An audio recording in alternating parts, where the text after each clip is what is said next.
ಈಗ ನಾವು ಸೀಕ್ವೆನ್ಸ್ ಆಪ್ರೇಷನಲ್ಲಿ A plus B plus A minus B ಮೈನಸ್ನ ನೋಡಿದ್ವಿ. ಈಗ ನೆಕ್ಸ್ಟ್ ಸರ್ಕ್ಯೂಟ್ ಏನು ಅಂದರೆ ನನಗೆ ಎ ಪ್ಲಸ್ ಬಿ ಪ್ಲಸ್ ಆಗಬೇಕು ಮತ್ತು ಬಿ ಮೈನಸ್ ಆಗಬೇಕು, ಎ ಮೈನಸ್ ಆಗಬೇಕು ಸೀಕ್ವೆನ್ಸ್ ಆಪ್ರೇಷನಲ್ಲಿ. ಈ ಆಪ್ರೇಷನ್ಗೆ ನಾವು ಯೂಸ್ ಮಾಡ್ತಿರೋ ಕಾಂಪೋನೆಂಟ್ಸ್ ಬಂದುಬಿಟ್ಟು 2 double active cylinders, 2 dual set solenoid operated direction control ವಾಲ್ವ್ನ ಯೂಸ್ ಮಾಡ್ತಿದ್ವಿ ಮತ್ತು 2 ಸಿಲಿಂಡರ್ದು ಪೊಸಿಷನನ್ನು ಕಂಟ್ರೋಲ್ ಮಾಡೋದಕ್ಕೆ 4 ರೀಡ್ ಸ್ವಿಚಸ್ನ ಯೂಸ್ ಮಾಡ್ತಿದ್ವಿ. ಇದರದ್ದು ಕನೆಕ್ಷನ್ ಏನು ಮಾಡೋದು ಅಂತ ನೋಡೋಣ. PLC ಕನೆಕ್ಷನ್ ಮತ್ತು ನ್ಯೂಮ್ಯಾಟಿಕ್ ಕನೆಕ್ಷನ್. ನ್ಯೂಮ್ಯಾಟಿಕ್ ಕನೆಕ್ಷನಲ್ಲಿ ಆಲ್ರೆಡಿ ಮ್ಯಾನಿಫೋಲ್ಡಿಂದ 2 ಡೈರೆಕ್ಷನ್ ಕಂಟ್ರೋಲ್ ವಾಲ್ವ್ಗೆ ಇನ್ಪುಟ್ ಕನೆಕ್ಷನ್ ಕನೆಕ್ಟ್ ಮಾಡಿದ್ದಾರೆ. ಈಗ ನಾವೇನು ಮಾಡೋಣ, ಸಿಲಿಂಡರ್ ಕನೆಕ್ಷನ್ ಮಾಡೋಣ. ಇಂದ ಇಲ್ಲಿ ಒಂದು ಪೋರ್ಟಿಂದ ಒಂದು ಸಿಲಿಂಡರ್ ಕನೆಕ್ಟ್ ಮಾಡಿ ಕನೆಕ್ಷನ್ನು, ಸೆಕೆಂಡ್ ಸಿಲಿಂಡರ್ ಕನೆಕ್ಷನ್ ಬಂದು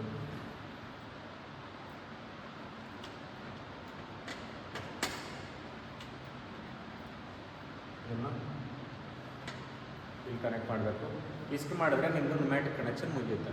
ಈಗ PLC connection input side connect ಮಾಡಿ ನಾವು ಏನು ಮಾಡ್ತೀವಿ, ಈಗ ಫೀಲ್ಡ್ ಇನ್ಪುಟ್ಸ್ನ PLC ಇನ್ಪುಟ್ಸ್ಗೆ ಕೊಟ್ಬಿಟ್ಟು ಇಲ್ಲಿರೋ ಇನ್ಫಾರ್ಮೇಷನ್ನ ತೊಗೊಳಕ್ಕೆ PLCಗೆ ಕೊಡೋದು. ಈಗ ಅದಕ್ಕೆ ಏನು ಮಾಡ್ತೀವಿ, ಈಗ ಫಸ್ಟ್ ಬಂದುಬಿಟ್ಟು ನಮ್ಮದು ಸಿಲಿಂಡರ್ ಎ ಇದು, ಸಿಲಿಂಡರ್ ಬಿ ಇದೆ. ಸಿಲಿಂಡರ್ ಎ ಅಪ್ಪರ್ ಯಾವುದಿದೆ ಇಲ್ಲಿ 1A ಬಂದುಬಿಟ್ಟು ಸಿಲಿಂಡರ್ ರಿಟ್ರ್ಯಾಕ್ಟ್ ಪೊಸಿಷನಲ್ಲಿರೋದು. ರಿಟ್ರ್ಯಾಕ್ಟ್ ಪೊಸಿಷನ್ 1A ಇಂದ ಕೊಡ್ತಿದ್ದೀನಿ 50.2, ಸಿಲಿಂಡರ್ 1B ಇಂದ 50.3. ಇಷ್ಟು ಕೊಟ್ಟರೆ ನಿಮ್ಮದು ಸಿಲಿಂಡರ್ ಎದು ನೀವು ಸೆನ್ಸರ್ ರೀಡಿಂಗ್ನ ತೊಗೊಳ್ರಿ. ಈಗ ಸೆಕೆಂಡ್ ಸಿಲಿಂಡರ್ ತೊಗೋಬೇಕು ಅಂದಾಗ ಜಸ್ಟ್ ಈ ಥರ ಮೂಮೆಂಟ್ ಮಾಡಿ ನೋಡಿ, ಏರ್ ಆಫ್ ಮಾಡಿ, ನಿಮಗೆ ಇಲ್ಲಿ ಮೂಮೆಂಟ್ ಗೊತ್ತಾಗುತ್ತೆ. ನೆಕ್ಸ್ಟು ಇಲ್ಲಿ 2A ಇಂದ 0.4, 2B ಇಂದ 0.5 ಆಯಿತಾ. ಇದು PLC ಇನ್ಪುಟ್ ಸೈಡ್ ಕನೆಕ್ಷನ್ ಆಯಿತು. ನೆಕ್ಸ್ಟ್ ಫಾರ್ ಔಟ್ಪುಟ್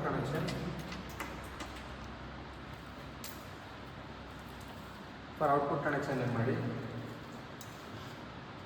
24 ವೋಲ್ಟ್ಸಿಂದ ಸೊಲೊನಾಯ್ಡ್ಸ್ನ ಚೆಕ್ ಮಾಡಿ. 3A 3B ಕರೆಕ್ಟಾ. This is a second cylinder 4A ಇಂದ ತೊಗೊಂಡು 0.0 ಮತ್ತು same 4B to 0.1. Next 3B means ಅಂದರೆ ಈ ಸಿಲಿಂಡರ್ ಅಪ್ಪರ್ ಸೊಲೊನಾಯ್ಡ್ನ ತೊಗೊಂಡು Q0.2 ಕೊಡ್ತಿದ್ದೀನಿ. 3A ತೊಗೊಂಡು 0.3 ಕೊಡ್ತೀವಿ. ಈಗ ನಾವೇನು ಮಾಡ್ತೀವಿ, ಇಲ್ಲಿಂದ ಬರ್ತಿರೋ ಸಪ್ಲೈನ ನಾವೇನು ಮಾಡಿ ಸೊಲೊನಾಯ್ಡ್ ಕೊಟ್ಟು ಸೊಲೊನಾಯ್ಡ್ನ ಎಕ್ಸ್ಟ್ರಾಕ್ಟ್ ಮಾಡ್ತೀವಿ.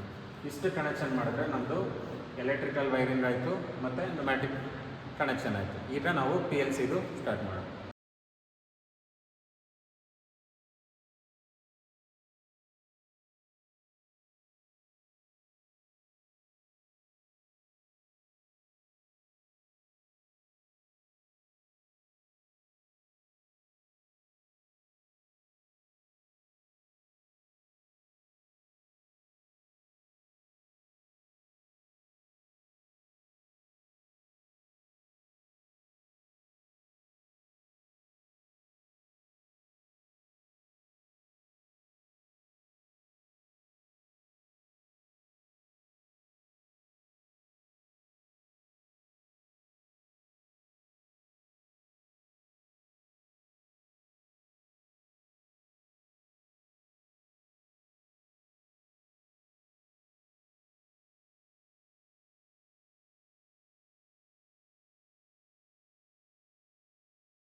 ಸರ್ಕ್ಯೂಟ್ ಬರೋದ್ಮೇಲೆ ನ್ಯೂಮ್ಯಾಟಿಕ್ ಸಪ್ಲೈನ ಆನ್ ಮಾಡ್ತೀರಾ. ನೀವು ಯಾವಾಗ ಸ್ಟಾರ್ಟ್ ಮಾಡ್ತೀರಾ ಎ ಪ್ಲಸ್ ಬಿ ಮೈನಸ್ ಆಗುತ್ತೆ ಮತ್ತು ಎ ಮೈನಸ್ ಆಗುತ್ತೆ. A plus B minus A minus ಇದು ಕಂಟಿನ್ಯೂಸ್ಲಿ ಇದೇ ಥರ ವರ್ಕಿಂಗ್ ಆಗ್ತಿರುತ್ತೆ until you press stop button. ನಾನು ಯಾವಾಗ ಸ್ಟಾಪ್ ಬಟನ್ ಪ್ರೆಸ್ ಮಾಡ್ತೀನಿ ಇದು ಬಂದುಬಿಟ್ಟು ಸ್ಟಾಪ್ ಆಗುತ್ತೆ. ನೀವು ಮತ್ತೆ ಸ್ಟಾರ್ಟ್ ಮಾಡೋದು ಏನಾಗುತ್ತೆ ಈ ಸರ್ಕ್ಯೂಟು ರಿಪೀಟ್ ಆಗುತ್ತೆ. ಈ ಥರ ನಾವೇನು ಮಾಡ್ಬೋದು PLCನ ಯೂಸ್ ಮಾಡಿಕೊಂಡು ಸೀಕ್ವೆನ್ಸ್ ಆಪ್ರೇಷನ್ಸ್ನ ಮಾಡ್ಬೋದು.